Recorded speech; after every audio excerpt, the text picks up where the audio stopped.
building your... Hey, everybody. God bless you. Glad to kind of see you. I am straight out of Chicago. Man, I was gone. I must apologize immediately. I had planned to post something for you on Wednesday. Didn't have time to record it before I went to Chicago to lecture. And was gonna try to post the video that I made while I was in Chicago doing that. I was at Trinity Christian College, had a great time, but didn't get a chance to edit that. I actually shot from two different angles, the whole bit. It's all recorded, audibly. So anyway, didn't get a chance to do it. I apologize for that. I heard from a few people that have been watching consistently that they were looking for something because I had said on Monday that I was going to do that. So anyway, apologize for that. Just sorry I couldn't get that going the way that I wanted to. All right, let's get ourselves situated here so we can get started. Man, I've got some encouraging stuff for us tonight. As always, I want you to feel welcome. Thank you so much, so much for joining me on the Urban Apologetics channel. God is really opening some doors. If you are watching this, please keep me lifted up in prayer. The Bible says that your gift will make room for you and bring you before great men. Man, I was before some great men last week. After I spoke, largest number they've ever had. I'm not a numbers guy, but people were standing along the wall. And then I met with the president, I met with the provost, and I was already with good people. And then we went out to dinner. They had made my entire itinerary. I had about a half an hour break. I got to do something about that clock. Anyway, I had about a half an hour break.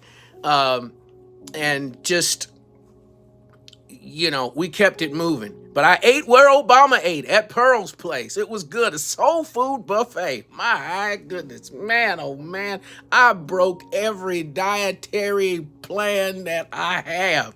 That food was so good. Man, I was forcing it down. Just the rolls alone. It was awesome. But it was a great trip, a great blessing. Always trying to make you the smartest person in the room. Let's move on and talk about some good stuff, okay?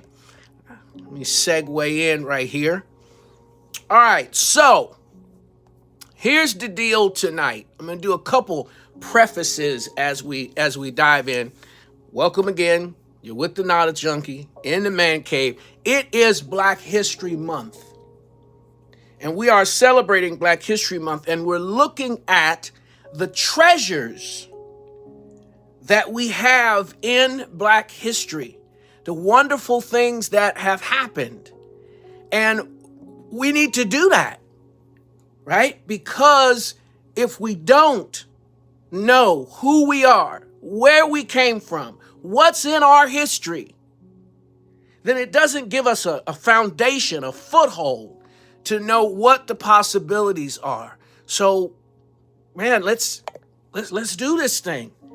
Let's learn about our history. Let's learn about our people. Learn what's available to us. Amen.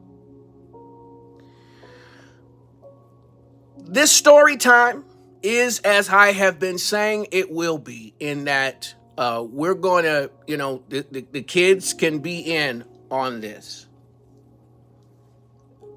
There are challenges throughout the history of this country as it pertains to Black folks, but I'm not delving over into that. What I am delving over into is the positive things that we accomplished, and I've already given you a piece that line up with the Marcus Garvey quote. I'm looking at the positive things that we got done.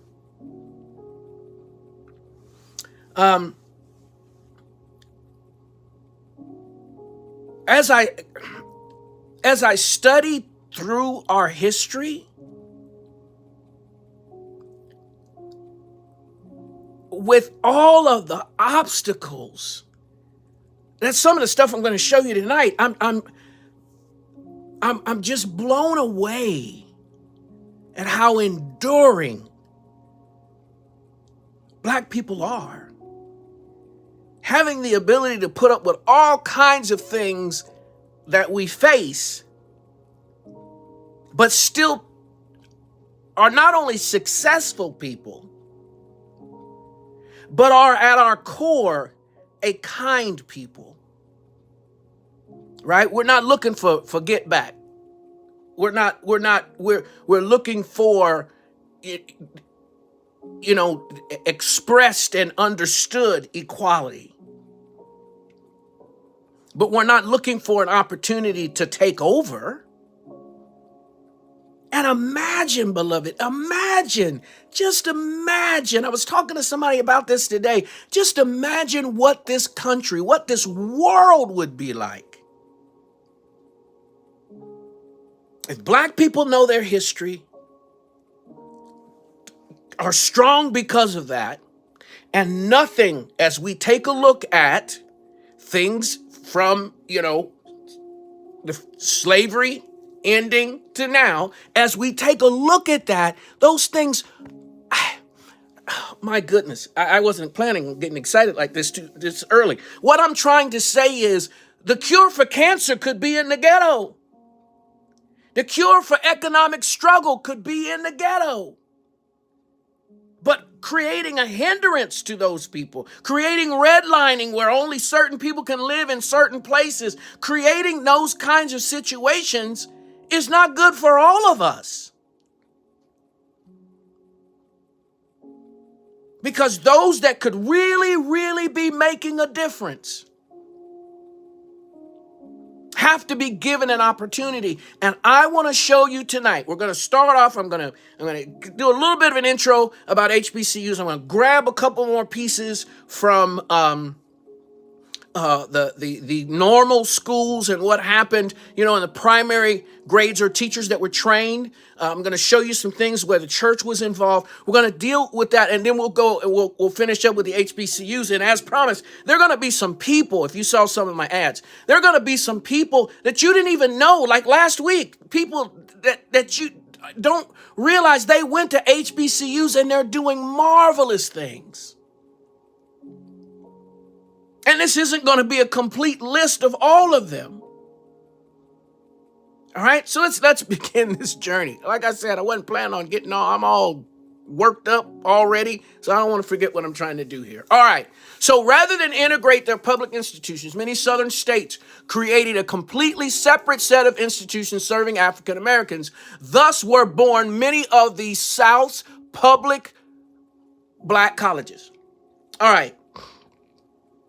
So I want to remind you that because of Christian thinking in the North, disinterested benevolence and the benevolent empire, because of, and you can look those up, I don't have time to go back through those, but you have people from the North, both white and Black, that are coming into the South to educate Black people.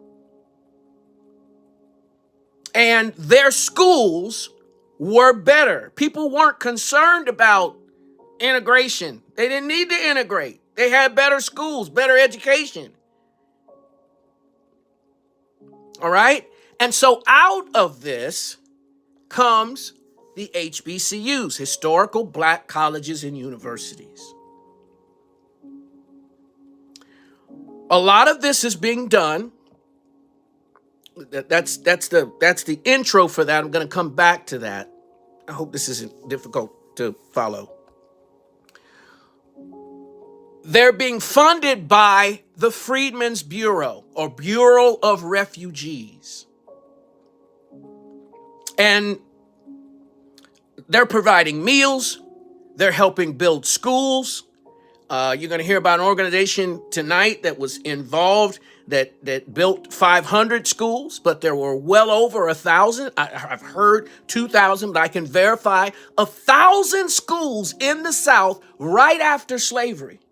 I'm talking about primary schools. In addition to that, there are colleges that are built. So the normal schools, that's where I said I wanted to start. So the normal schools, the teaching, training schools in the South were put together to train teachers. They initially lasted 2 years. And their goal was to train teachers for a few years so that they can go and fill these spots in all of these various schools where people are trying to learn to read, where people are trying to understand math, where they're trying to be educated in the early grades.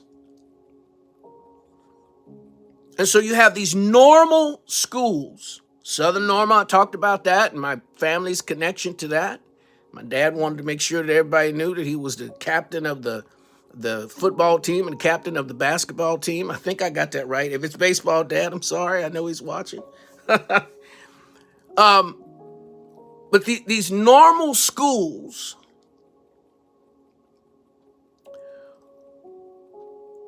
were all across the South, and they were graduating these young women across the South to fill up the needs in these schools. Okay? And I want to finish this section. I want to show you this video, and then we're going to move on immediately to the HBCUs. American Missionary Society and other private benevolent societies from the North helped to establish more than 500 schools and colleges for formerly enslaved people in the South.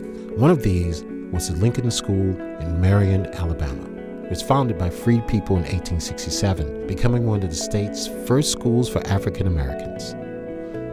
In 1868, the American Missionary Association hired teachers and leased a building to house the school.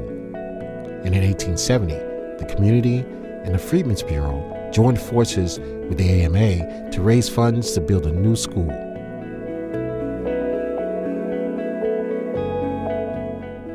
In 1874, it was reorganized as the State Normal School for Colored Students, although it retained a program for primary education. Eventually, the teacher training component moved to Montgomery and evolved into Alabama State University. The Lincoln School remained a semi-private American missionary institution in Marion until 1960.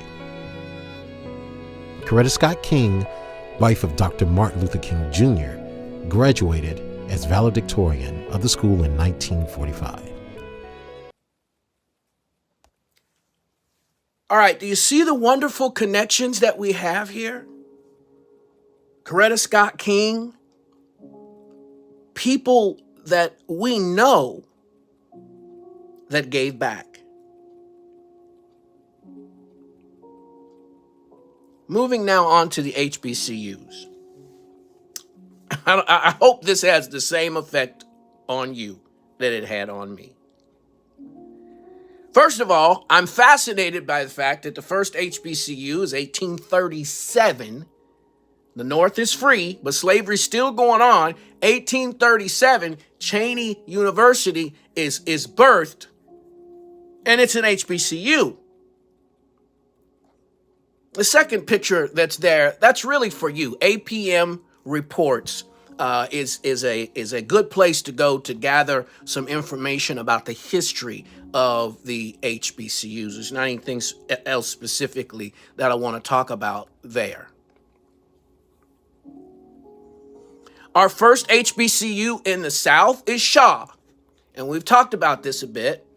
The first HBCU of higher education in the South, in the United States, has a rich history steeped in tradition and service, leadership, and activism, founded in 1865. That's the only part. If you don't get anything else, listen, beloved, the war ended.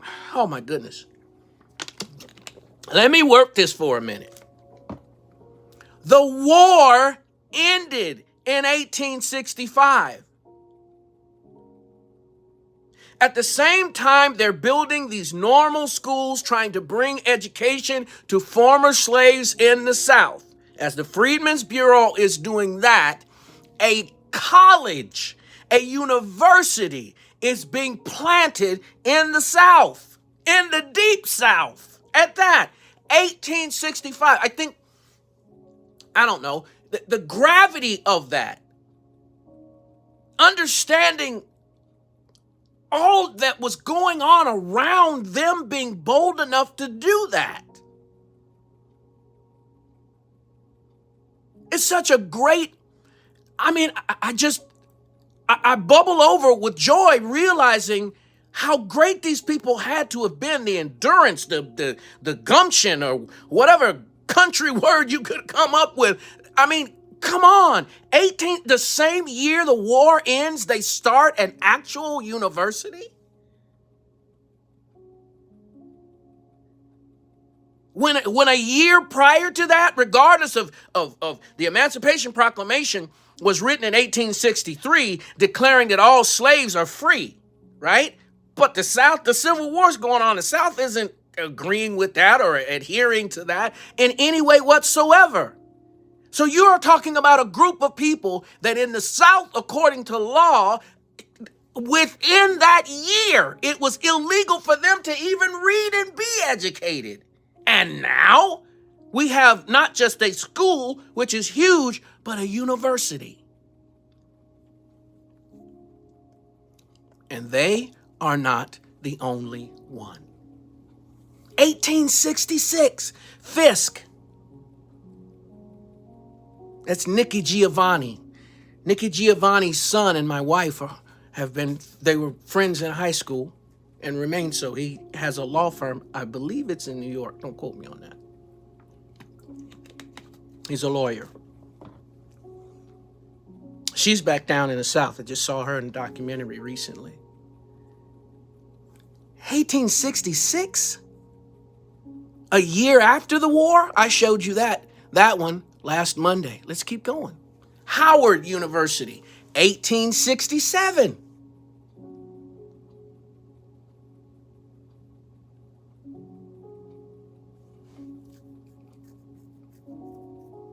I don't have a jaw drop. I'm hoping that this is sinking in real deep. The level of Black progress in a very short period of time. Now, these HBCUs are largely through the efforts of Black churches with the support of the American Missionary Association and the Freedmen's Bureau. I read to you, was it last week or the week before, that public schools themselves it said the quote was, it's a Negro idea. It's a Black idea of schools coming together to create education for a community. It's a beautiful thing. It's an amazing thing. Are you with me? Are you hanging with me? Well, some of this is cut off a little bit, but it's important to see this. It says, the schools are established to train teachers, preachers, listen, and other community members. During the 20th century, many HBCUs shifted their focus to promote scholarship among African Americans. Academic councils, conferences, and founded scholastic journals to show Black intellectual thought, such as notable figures W.E.B. Du Bois, Ida B. Wells, Booker T. Washington, and Martin Luther King. All right, they attended Black historical, and I'll deal with that in a second. With some of those figures, we've talked about Booker T. Washington and W.E.B. Du Bois. What this is talking about is, instead of it just being a teacher training at a higher level, right, with a 4-year degree, or training preachers, they decided to take things to a higher intellectual level. I mean, that's why Howard University is one of the best medical training schools in the United States. They decided to take things to another level, and they did. They decided to do things that showed Black scholarship, how intelligent we are. I don't think that needs to be proven. God in heaven didn't make one group of people smarter than another. However, they set out to prove that. I explained to you, I believe it was in our last time, or time before, that,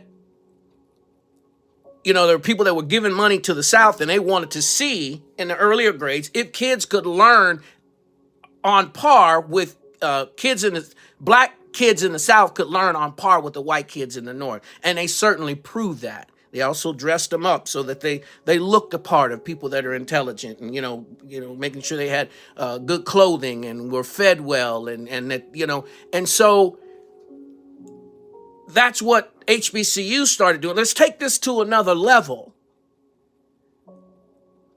Instead of just training teachers and let's open this up to the liberal arts. Let's open this up to other professions, mechanical, technical. Let's open this up. And they did it successfully.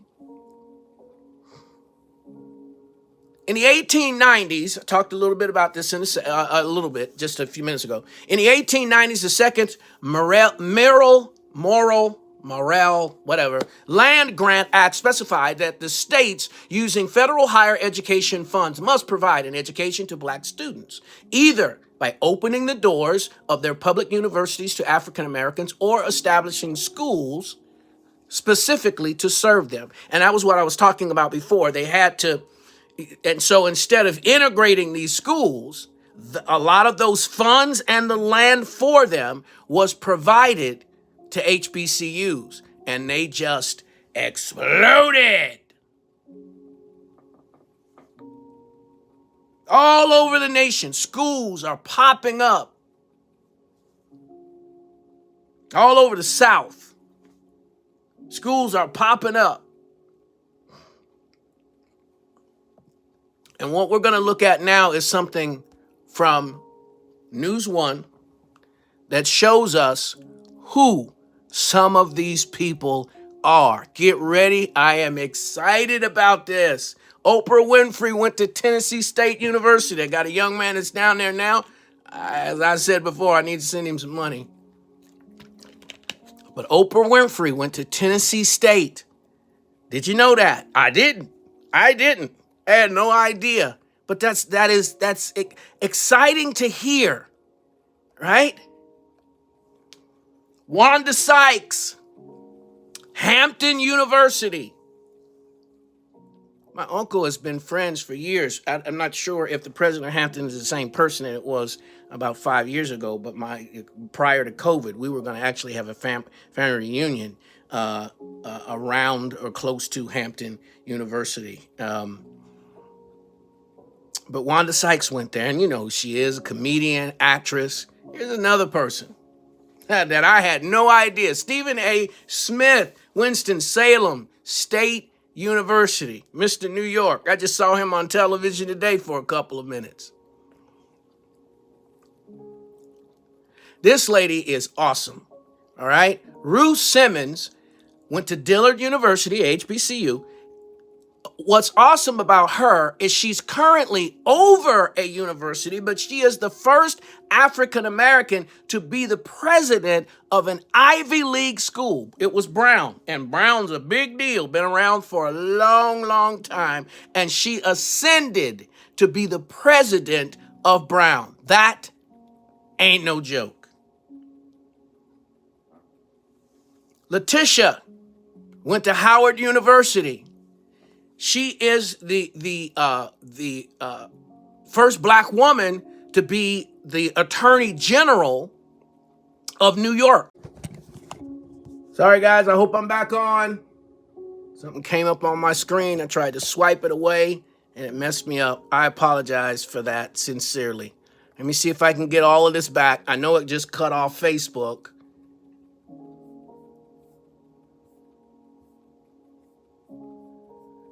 Oh my goodness. I am so sorry.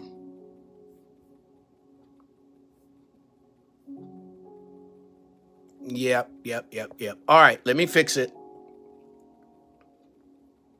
I hope you're still here. I hope it's not a problem for people to sign back on. I try to tell folks not to send me messages. Okay, I was at... All right, Kwasi Fumi. He is a congressman now. He went to Morgan State University. Elijah Cummings took his spot until Elijah Cummings passed away. And so he had dropped out of Congress, came back, served again. But this is a great man who came out of an HBCU. One of the greatest advocates for all kinds of things, voting, things like that, is Reverend William Barber II. And he went to North Carolina Central University. Keisha Lance Bottoms. She is the mayor of Atlanta, but is a rising star in a variety of ways. And she went to Florida A&M University. And I've had the pleasure of going to Florida A&M. What an awesome, just the whole campus. I showed you a couple pictures of it, of how great it is. Stacey Abrams went to Selman. Now, Selman is for women, a training college that helps women to understand. All of these colleges, especially those that now they center on it's for ladies, and it's center on giving you encouragement to believe that you can be whatever it is you want to be. And so I've seen her in situations where she just doesn't back down. Right? There's some questions about the election, talking about elections being rigged. You had the governor was also the lieutenant governor was also the governor, and the lieutenant governor can set the boundaries for what the race is going to look like. Who can vote when, all that kind of stuff. And so she has fought for the rights of voters. DJ Envy, Hampton University. DJ Envy is on the Breakfast Club. And, young guy, but I really appreciate his wisdom. Now, you can't be involved with an HBCU or watch an HBCU football game or other events. There's always things going on. People are pledging, you got the band. I mean, you don't want to go to the hot dog stand at halftime at an HBCU. You don't want to do that, right? Because the halftime show is really a show. Okay, so let's watch this video. We'll talk on the other side. This is really, really fascinating. Something to get me ready for the game. I just talk with my band members, listen to some music definitely, and stay in a positive attitude. We come in about maybe an hour or two before the game, and we run through our music, run over the show inside the band room. We wear buns every game, so the night before they usually come to my apartment, we slick back hair, and I just try to stay calm and remember you've been doing this for like the past year and a half, so you got this. Like, I can't show that I'm nervous or afraid because I have a whole team following me. We practice Monday through Friday from 5 to 7 every day. We go hard. Sometimes we even go over to make sure we got it. If you do a half job while you're at rehearsal, then you're going to do a half job during performance. So dedication, you have to go your hardest. Our tradition is basically the shed. The shed is something that no other school I feel has in our conference or HBCU-wise. It's what we play under. The shed is where we do our thing. We get our groove on under the shed.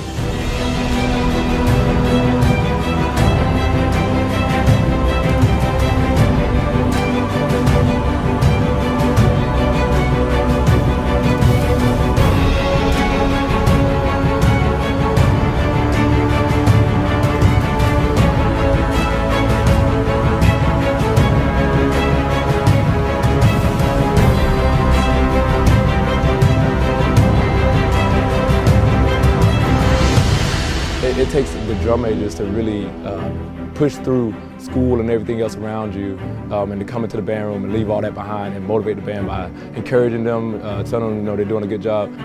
It's always a performance whenever I pick up my instrument. I'm dedicated to my instrument, I'm dedicated to the band, I'm dedicated to my music, so I'm always going to be out there having fun and just enjoying life.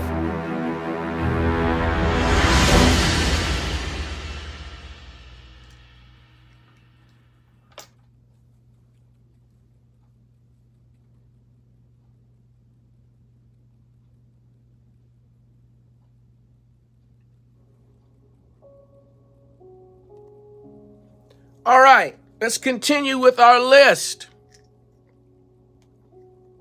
Louis Farrakhan went to Winston-Salem University.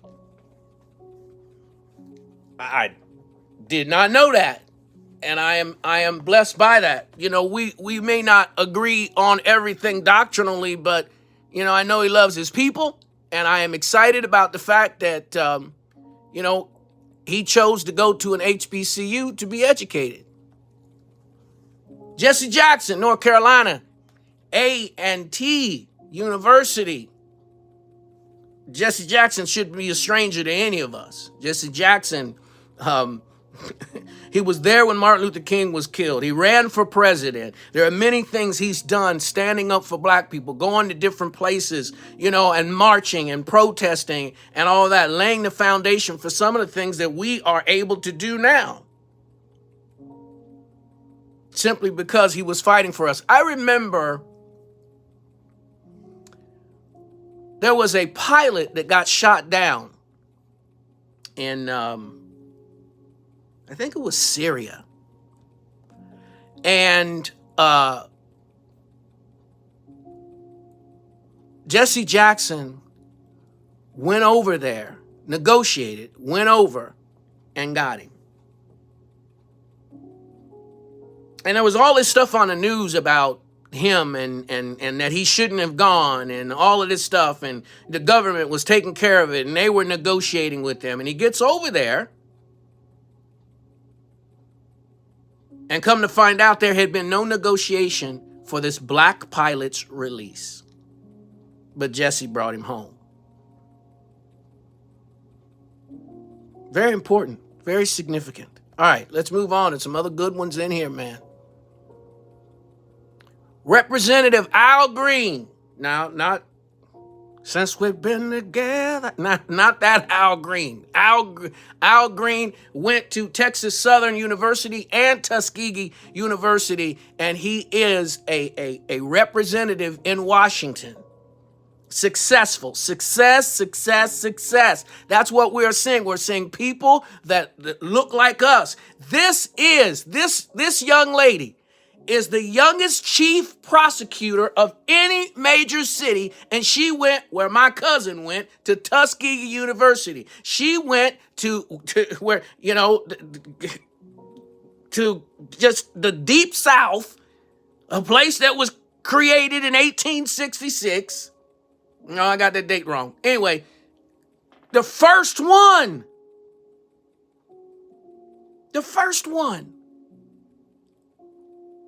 At her age. And you can look at the picture, you can see she looks very young. Great accomplishments by people that look like those of you that are watching this right now. Bakari Sellers, Morehouse University. Can you see that? Can you see that? All right.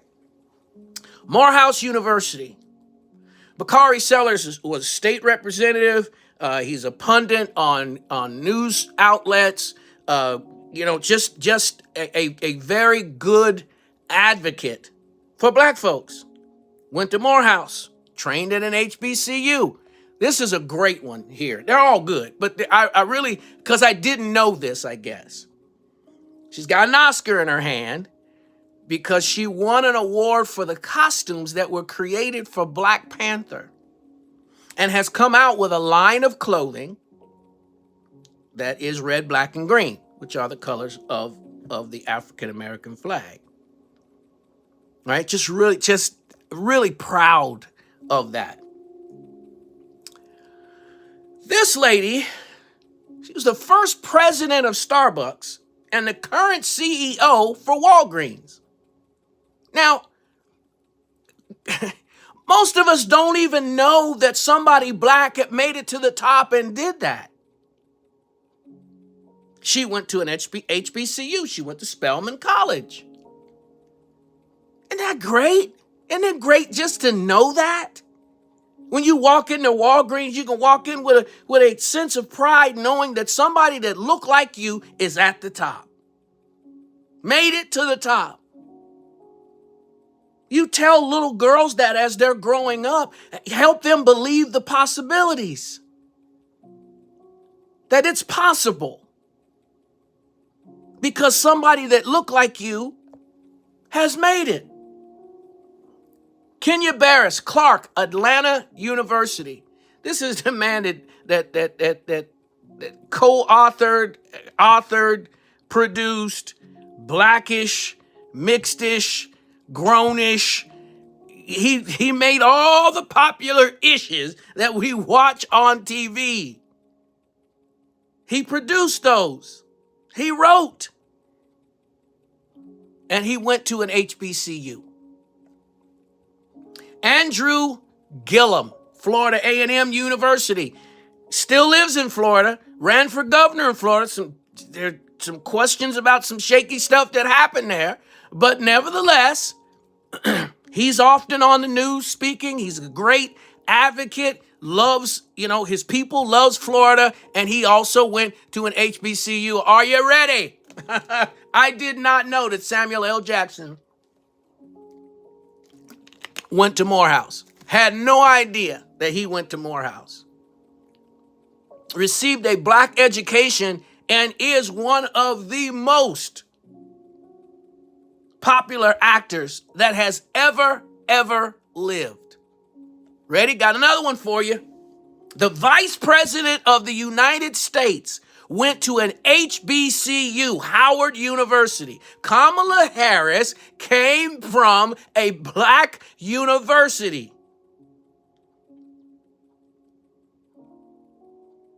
That's just, come on. Is it hitting you like it's hitting me?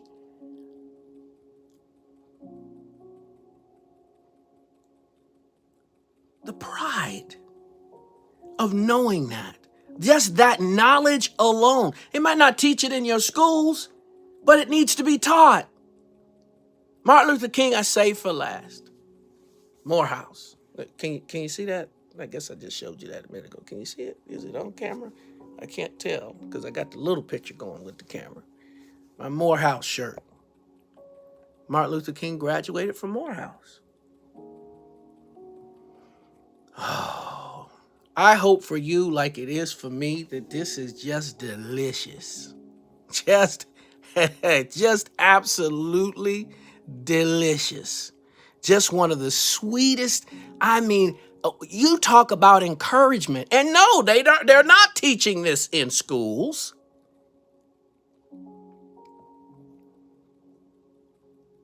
But when you know you can pass that on, you can show these pictures, show this video to your children and tell them all things are possible.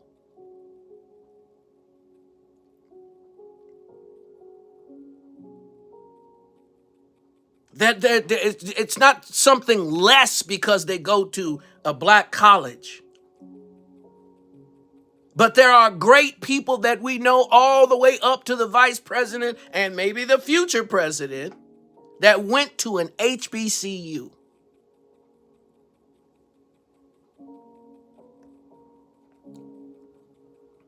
It's not where I wanted to put that, but that's where it ended up.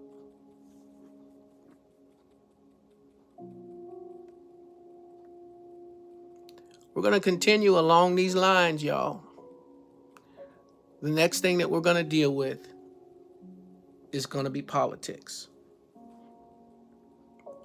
I'm going to show you great people in politics.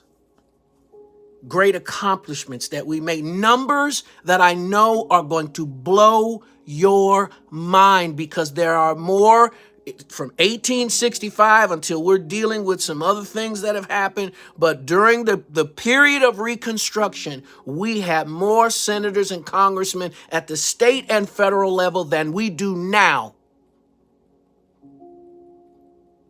Major accomplishments.